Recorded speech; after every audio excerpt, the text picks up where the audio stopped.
Hi YouTube. This is going to be part 2 of Becoming You, Boundaries. So, to jump right off of step 1, defining yourself, it should be understood that once you define yourself, you know where your boundaries lie, where your limits lie. And boundaries are a kind of misunderstood subject. Because you see, once you understand what boundaries are, you understand that most expectations you run into in your life, the ones that people put on you and the ones that you put on yourself, are actually boundary related.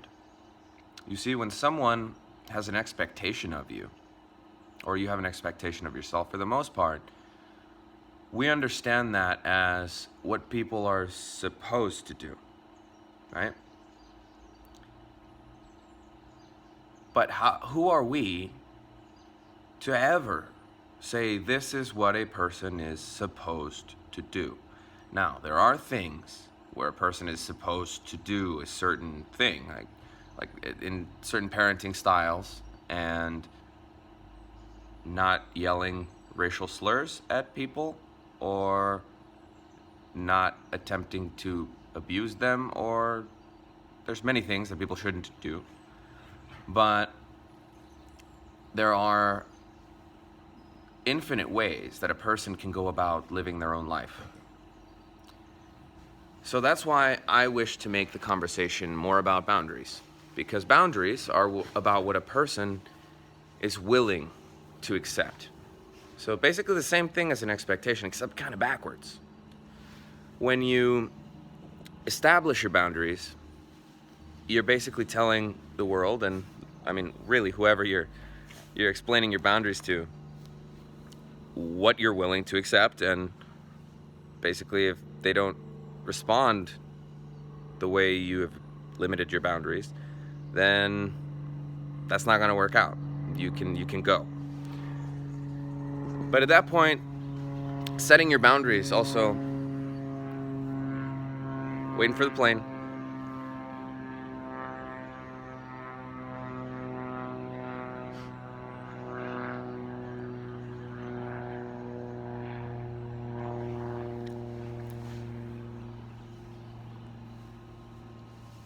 setting boundaries removes a lot of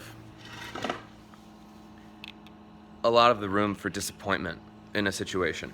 Because once you understand that nobody has to understand your point of view, that nobody has to accept it either, then you can get rid of being disappointed.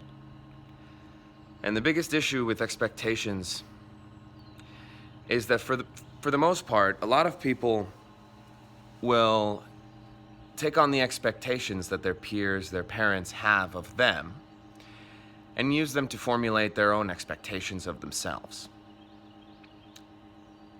But if the person actually doesn't want to fulfill those expectations, and that's not the way they want to live their life, well, that leads directly to disappointment. So why not avoid the disappointment? Why not understand that somebody's expectations of you, if they're presented that way, well, they may just be boundaries, their own boundaries. And if you realize that somebody's expectations, for example, they say don't smoke weed in my house, well, that's their boundary, actually. It's not an expectation of you, and if it was an expectation, you actually don't need to respect it. But since it's a boundary, you either need to respect it or you need to leave. And same goes for yourself.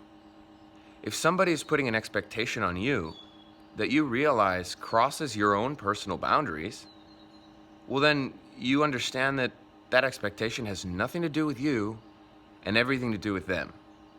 And at that point, hopefully, you can communicate it. But the main lesson here is, look at all the expectations in your life and see where you're confusing expectations with boundaries. It'll help. Have a nice one.